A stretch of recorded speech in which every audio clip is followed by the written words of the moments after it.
नमस्कार दोस्तों। इस वीडियो के जरिए हम आज भौतिकी के एक बहुत ही रोचक पाठ का अध्ययन करेंगे। वह पाठ है प्रकाश और उसका परावर्तन।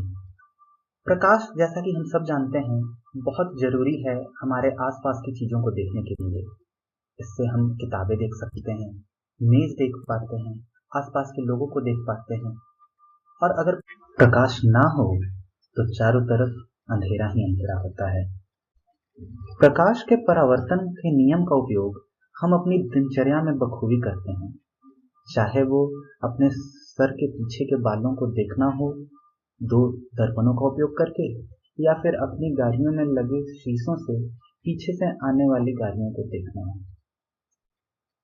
आइए अब प्रकाश के परावर्तन के पीछे के नियमों को समझें। जैसा कि आप देख रहे हैं, एक टॉर्च से प्रकाश की किरणें एक दर्पण पर आपतित हो रही हैं, आ रही हैं, और फिर टकराने के बाद परावर्तित हो जाती हैं। तो वो कोण जो इस अविलंब और इस आपतित प्रकाश की किरण के बीच बन रहा है, इसे हम कहते हैं आपतित कोण। आपतित कोण।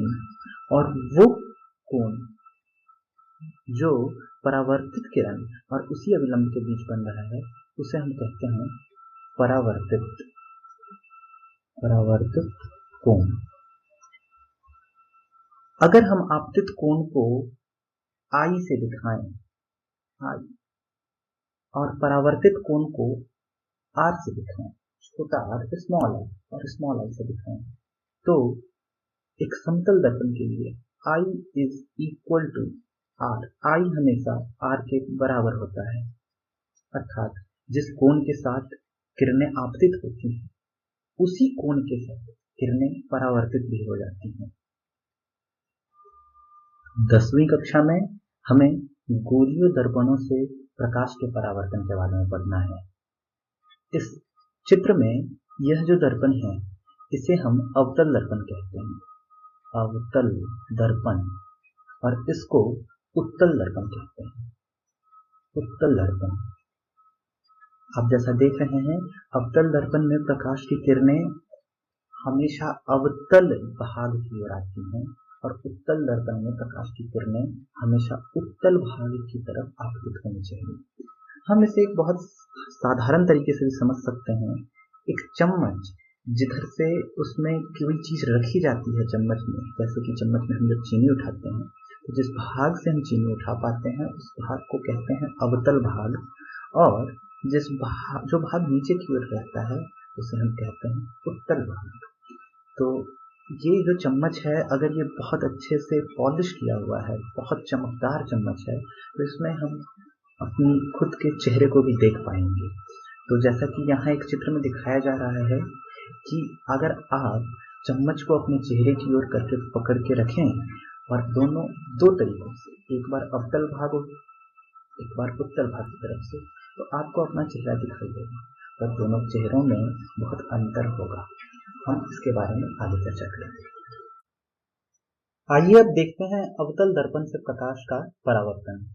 तो ये दर्पण जो हम देख रहे हैं दोस्तों, ये एक अवतल दर्पण है, और जब भी अवतल दर्पण से के सामने समानांतर प्रकाश की किरणें आती हैं, समानांतर प्रकाश की किरणें किसके समानांतर? अपने मुख्य अक्ष के। मुख्य अक्ष, यह मुख्य अक्ष है दोस्तों। तो इस मुख्य अक्ष के समानांतर जो भी प्रकाश की किरणें आती हैं, वो फोकस की ओर केंद्रित हो जाती हैं। यह जो एफ यहाँ लिखा है दोस्तों बड़े अक्षरों में, यह फोकस है, इसकी ओर केंद्रित हो जाती हैं समानांतर प्रकाश की किरणें।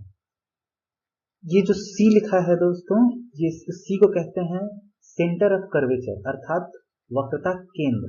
यह वक्रता केंद्र यह बतला रहा है दोस्तों कि यह अवतल दर्पण जिस भी बड़े से गोले का अंश होगा, उस गोले का केंद्र कहाँ पे है, तो सी उसका केंद्र है।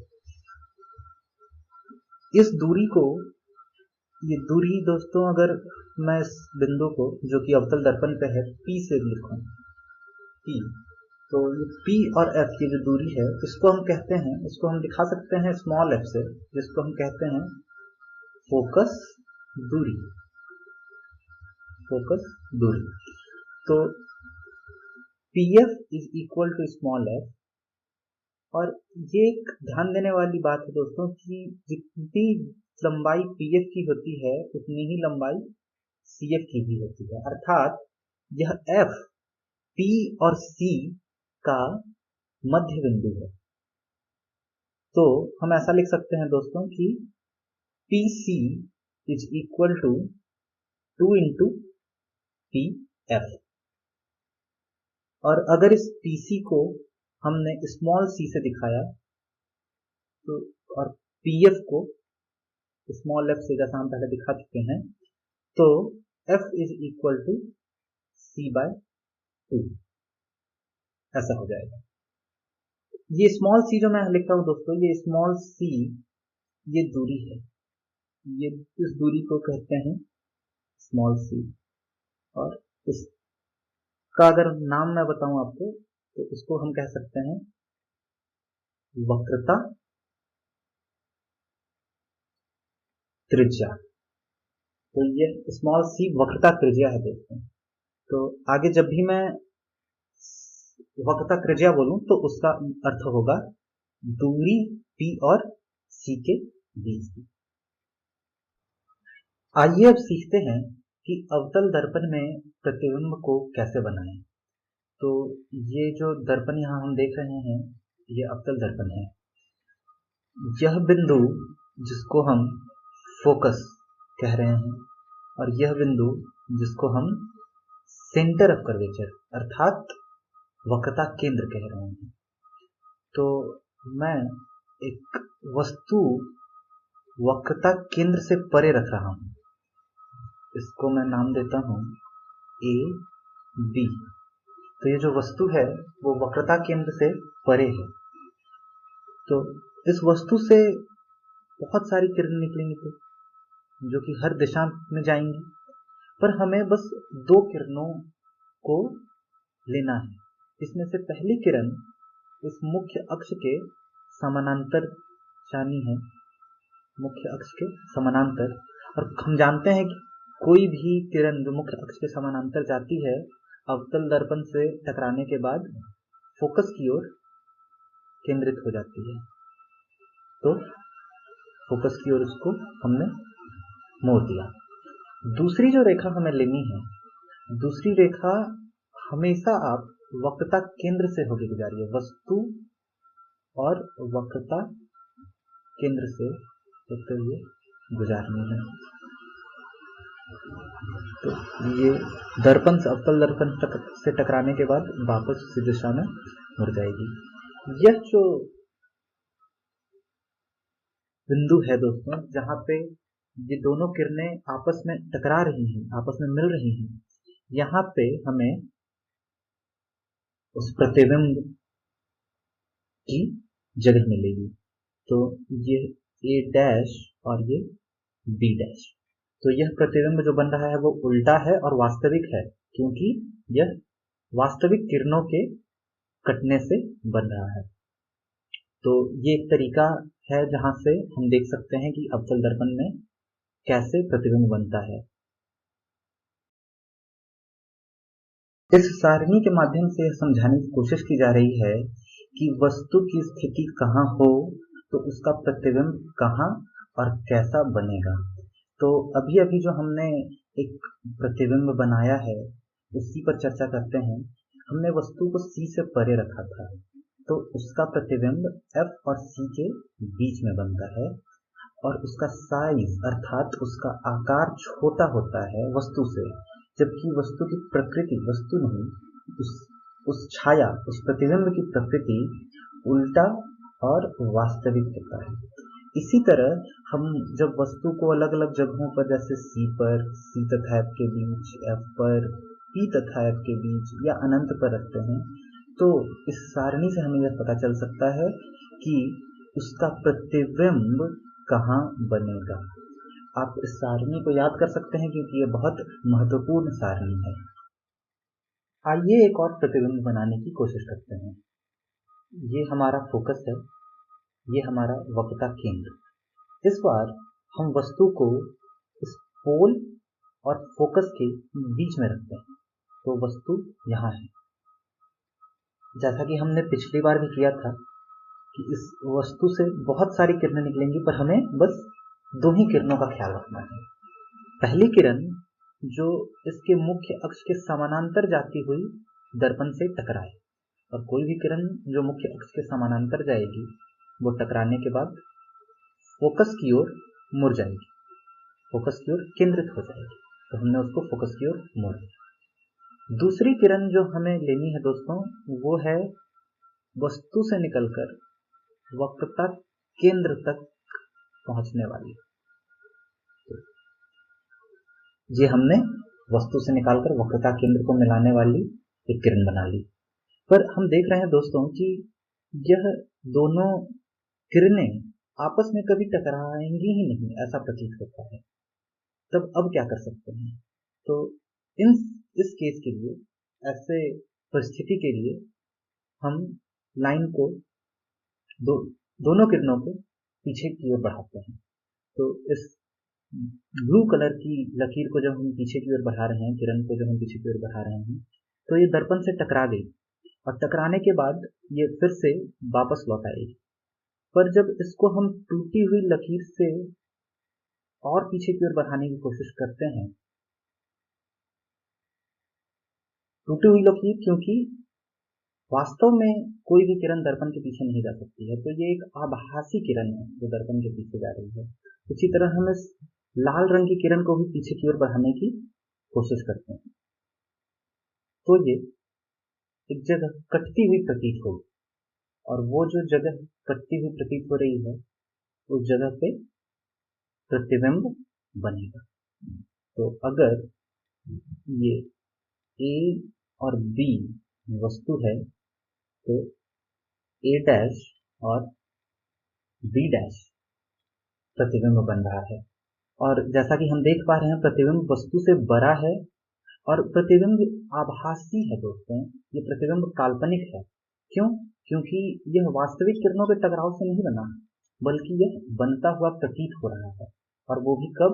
जब कोई व्यक्ति यहाँ से इन दोनों किरणों को देख रहा है, तो उसे ऐसा प्रतीत होगा कि इस दर्पण में इस वस्तु का प्रतिबिंब उसके साइज से बड़ा, उसके आकार से बड़ा बन रहा है, पर वो वास्तविक प्रतिबिंब नहीं है दोस्तों।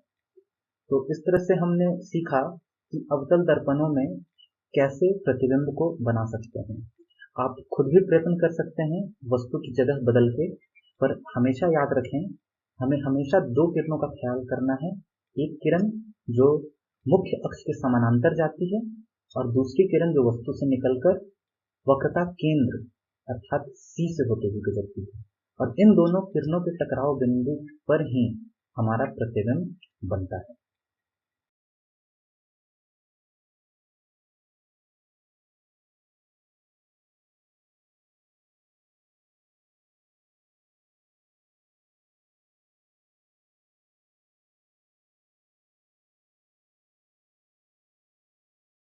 यहाँ हम देख सकते हैं दोस्तों कि जब वस्तु को अलग अलग जगहों पर रखा जा रहा है, तो उसका प्रतिबिंब कहाँ बन रहा है।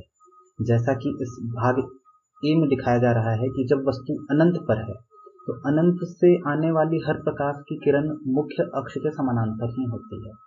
तो स्वाभाविक है कि टकराने के बाद वो किरणें हमेशा फोकस पर जाकर मिलेंगी। तो अनंत पर रखी वस्तु का प्रतिबिंब फोकस पर बन रहा है।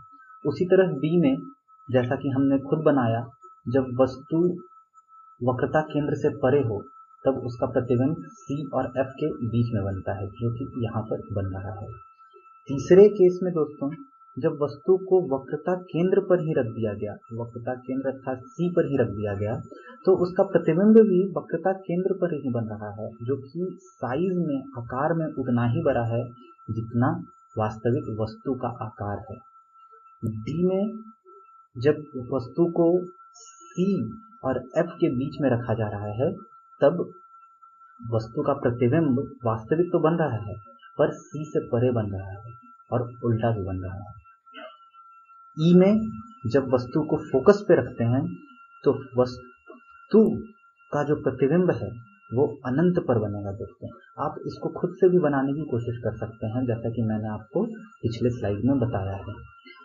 एफ जो केस है दोस्तों, उसमें हमने अभी अभी देखा कि जब वस्तु को पोल और फोकस के बीच में रखते हैं तो उसका प्रतिबिंब आभासी बनता है और वस्तु से बड़ा बनता है। ए डैश बी डैश यहाँ इस वैसा दिखाया गया है। आइए अब समझते हैं उत्तल दर्पणों से प्रकाश का परावर्तन कैसे होता है। तो उत्तल दर्पण में भी मुख्य अक्ष यही है जैसा अवतल दर्पण में होता है।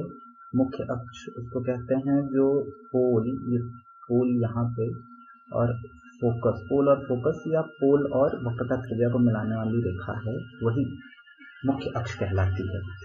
और कोई भी समानांतर, इस मुख्य अक्ष के समानांतर आने वाली ये प्रकाश की किरणें यहाँ भी फोकस की ओर ही केंद्रित होना चाहती हैं, पर ये दूसरा भाग जो है, ये भाग जो है इस दर्पण का, वो कालिक किया हुआ है। इधर प्रकाश की किरणें नहीं आ सकती, तो हर प्रकाश की किरण परावर्तित हो रही है विपरीत दिशा में। पर जब उस परावर्तित किरण को आप पीछे की ओर बढ़ाएंगे तब ये फोकस की ओर ही केंद्रित होती हुई दिखाई देगी, प्रतीत होगी। ये एक काल्पनिक सोच है, ये वास्तविकता नहीं है, ये काल्पनिक तरीके से मैं इस किरण को पीछे की ओर बढ़ा रहा हूँ, दर्पण के पीछे की ओर बढ़ा रहा हूँ, तो ये फोकस की ओर केंद्रित होती हुई दिखेगी। वक्रता त्रिज्या को मैंने यहाँ सी से दिखाया है। ये जो पोल और फोकस के बीच की दूरी है, यहाँ पर इसको भी फोकस कहते हैं, फोकस। उसी तरह यह है जिस तरह से हमने अवतल दर्पण में देखा था। आइए अब देखते हैं कि उत्तल दर्पण से कैसे किसी वस्तु के प्रतिबिंब को बनाया जा सकता है। तो हम वस्तु को इस उत्तल दर्पण के सामने रखते हैं, माना कि ये AB वस्तु है। तो जैसा कि हमने अवतल दर्पण में किया था दोस्तों प्रतिबिंब बनाने के लिए, वैसा ही यहाँ भी करेंगे। चूंकि यहाँ से बहुत सारी प्रकाश की किरणें निकल रही हैं, पर हमें बस 2 प्रकाश की किरणों को ही लेना है। एक प्रकाश की किरण जो कि समानांतर जानी चाहिए मुख्य अक्ष के, पर ये जब टकराएगी, ये समानांतर किरण जब उत्तल दर्पण से टकराएगी तो यह दाहिनी ओर नहीं आ सकती दोस्तों। क्यों? क्योंकि यह भाग तो कालिक किया है, तो यह दाहिनी ओर नहीं आएगी, यह टकरा करके वापस चली जाएगी। पर आप जब इसको वापस मोड़ें तो इसका जरूर ख्याल रखें कि उस वापस मोड़ी हुई रेखा को जब सीधी दिशा में पीछे की ओर बढ़ाएं तो वो फोकस से होकर गुजरनी चाहिए, दूसरी रेखा, दूसरी किरण जो हमें लेनी है दोस्तों, वो वस्तु से निकलती हुई वक्रता केंद्र तक पहुंचनी चाहिए। तो हम कोशिश करेंगे मिलाने की, पर जैसे ही हम यहाँ पहुंचेंगे यह जो किरण है वो उत्तल दर्पण से टकरा जाएगी और वापस लौट जाएगी। पर जब आप उस वापस लौटी हुई किरण को भी पीछे की ओर बढ़ाएंगे तो वो वक्रता केंद्र से होकर गुजरनी चाहिए। ये जो टकराव बिंदु मिला है, ये टकराव बिंदु हमें बताता है कि प्रतिबिंब कहाँ पे बन रहा है। तो ये A डैश B डैश मैंने लिखा है उस प्रतिबिंब को, जो कि वस्तु से छोटा है और काल्पनिक है। काल्पनिक क्यों? क्योंकि यह वास्तविक किरणों के मिलने से नहीं बना, बल्कि ये बना है एक आभासी किरणों से के मिलने से। तो ये आंखों से तो दिखेगा, जब भी कोई व्यक्ति इस दिशा से उस प्रतिबिंब को देखने की कोशिश करेगा तो वो प्रतिबिंब उसे दिखेगा जो कि जिसका आकार वस्तु से छोटा होगा, पर वो एक वास्तविक प्रतिबिंब नहीं है, वो एक काल्पनिक प्रतिबिंब है। यहाँ भी हम इस चीज को देख सकते हैं दोस्तों कि कैसे प्रतिबिंब बन रहा है। यहाँ O और O डैश वस्तु है जो कि उत्तल दर्पण के सामने रखी गई है, और I और I डैश उससे बना हुआ प्रतिबिंब है जो कि फोकस और पोल के बीच में बन रहा है, जो कि फोकस और पोल के बीच में बन रहा है, जिसका आकार भी वस्तु से छोटा है। तो यहाँ भी वही किया गया है दोस्तों, एक किरण जो कि समानांतर आ रही है, जो कि मुड़ जाती है विपरीत दिशा में, पर जब उसी किरण को आप पीछे की ओर बढ़ाएंगे तो वो फोकस से होकर गुजरनी चाहिए। और दूसरी किरण जो ली गई है दोस्तों वो सेंटर ऑफ कर्वेचर अर्थात सी से होकर गुजारी गई है, और जो दोनों का टकराव बिंदु है उस टकराव बिंदु पे यहाँ पर वस्तु के प्रतिबिंब को बना दिया गया है। तो यहाँ भी हम देख सकते हैं। आइए अब कुछ महत्वपूर्ण सूत्र देखते हैं। तो पहला सूत्र है दर्पण सूत्र, जो कि होता है 1/v + 1/u = 1/f। यह एक बहुत महत्वपूर्ण सूत्र है दोस्तों। आइए अब देखते हैं कि इसमें v, u और f क्या है। तो f तो आपको पता है कि f फोकस दूरी है किसी भी दर्पण की। तो अगर ये एक दर्पण है, तो इसमें ये इसकी मुख्य अक्ष है, इसका मुख्य अक्ष हुआ ये P, ये F और ये C। तो मान लीजिए कि हमने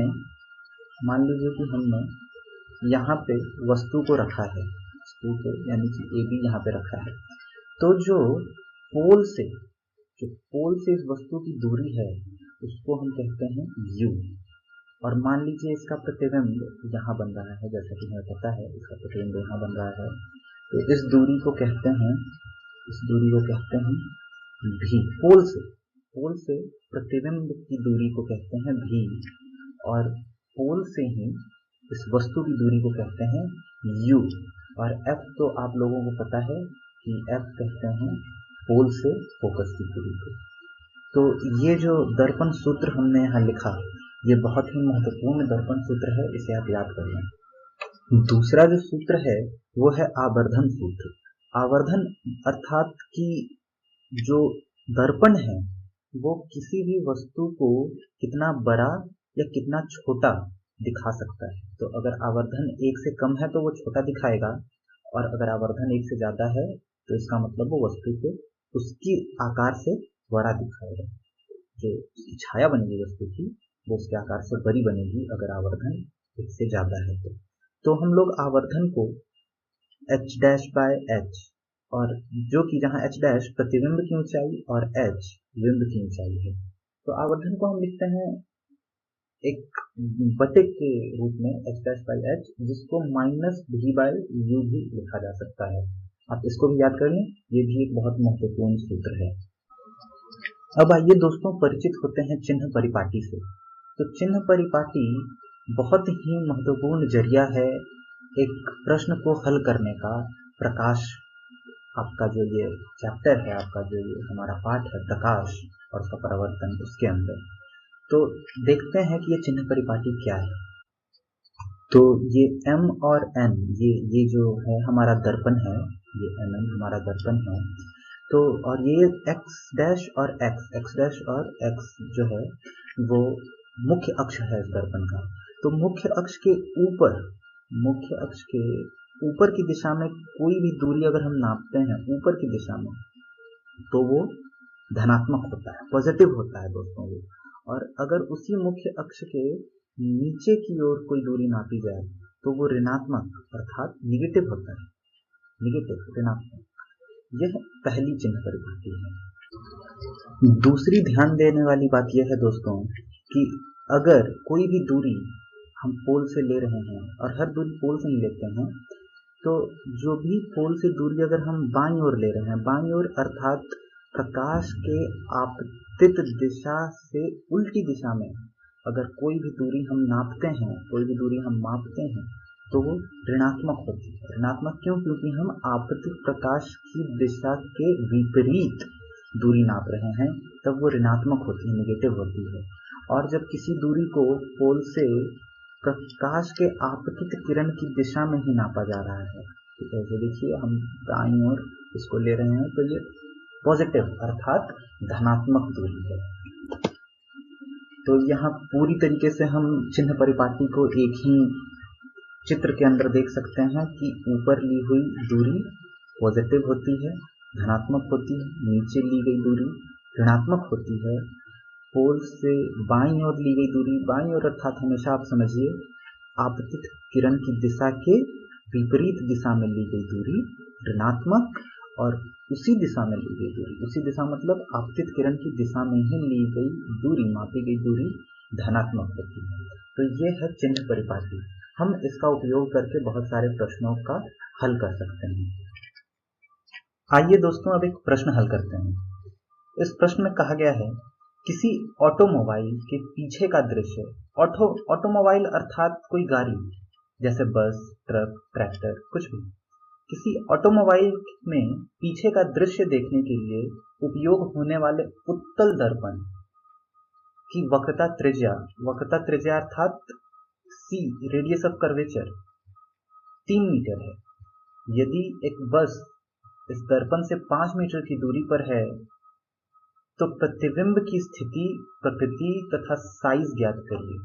स्थिति मतलब कि भी, प्रकृति मतलब वो वास्तविक है, उल्टा है, सीधा है, और साइज अर्थात वो वस्तु से छोटा अथवा बड़ा है।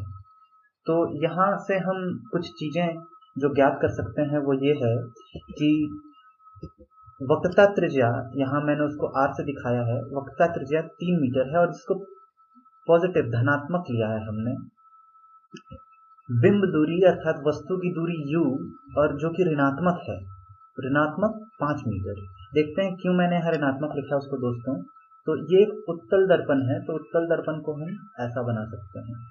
यहाँ हमने उत्तल दर्पण रखा, ये उत्तल दर्पण का मुख्य अक्ष हुआ। प्रकाश की किरण हमेशा इसके उत्तल भाग की ओर आ रही है।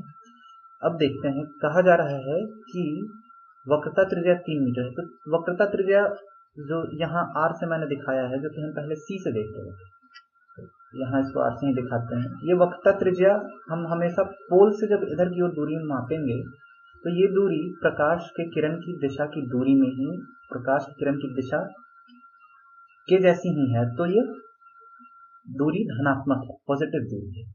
अगर कोई दूरी हम इधर नापेंगे तो ये प्रकाश की किरण की दिशा के विपरीत दिशा में होगी ये दूरी, तो ये ऋणात्मक दूरी होगी। तो वक्रता त्रिज्या धनात्मक। बिंब दूरी यानी कि वस्तु की दूरी, वस्तु देखिए दोस्तों, वस्तु कहीं यहाँ रखी होगी, इधर कहीं भी हो सकती है वस्तु, यहाँ से कहीं भी हो सकती है वस्तु, तो ये वस्तु है। और वस्तु की दूरी को जब पोल से नापेंगे तो हमें प्रकाश की दिशा के विपरीत दिशा में जाना पड़ेगा। प्रकाश की दिशा के विपरीत दिशा में जाना पड़ेगा, तो ये दूरी ऋणात्मक है, इसीलिए यहाँ इसको -5 मीटर लिखा है। प्रतिबिंब दूरी भी हमें निकालनी है दोस्तों। प्रतिबिंब की ऊंचाई हम ज्ञात करना चाहते हैं, उसका साइज ज्ञात करने के लिए। अब देखिए दोस्तों, फोकस दूरी हम निकाल सकते हैं। फोकस दूरी हमेशा वक्रता त्रिज्या के आधी होती है, तो 3/2 इज इक्वल टू धनात्मक 1.5 मीटर। हमें पता है, हमने अभी अभी ये सूत्र देखा 1/v + 1/u = 1/f। यहाँ से हम यह भी कह सकते हैं कि 1/v = 1/f - 1/u। बस इसको आप अदला बदली कर दें इसके दोनों तरफ, बराबर के दोनों तरफ, तो आप इसको पा लेंगे। यहाँ से जब हम निकालेंगे दोस्तों तो v जो है, v अर्थात प्रतिबिंब दूरी हमें मिल जाएगी धनात्मक 1.15 मीटर। और आवर्धन हम क्यों निकालना चाहते हैं, ताकि हम उसका साइज निकाल सकें। तो आवर्धन का फॉर्मूला अभी हमने देखा था, सूत्र उसका अभी हमने देखा था, इज इक्वल टू -v/u। इसको हम यहाँ पर इतना लिख सकते हैं दोस्तों। बस आप उन सारी जो आपको द्रव्यमान मिला था ऊपर में v का, u का, उसको बस आपको यहाँ पर रख देना है। तो इस तरह से आपको आवर्धन मिलेगा +0.23।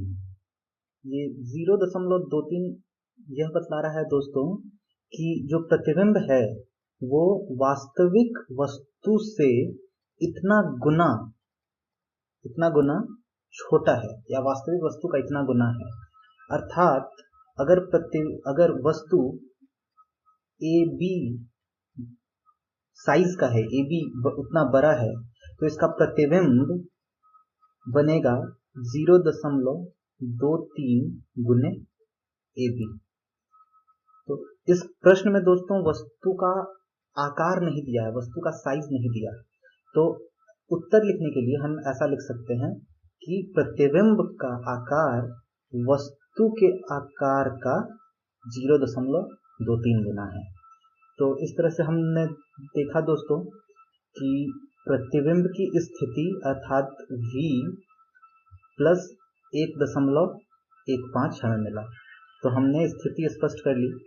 वस्तु की प्रकृति हमें इस प्लस साइन, इस धनात्मक चिन्ह से पता चलती है दोस्तों। तो प्लस चिन्ह जो यहाँ है यह बतलाता है कि वस्तु अपनी प्रकृति में उल्टा है। अगर ये माइनस होता तो हम कहते वस्तु अपनी प्रकृति में सीधा है।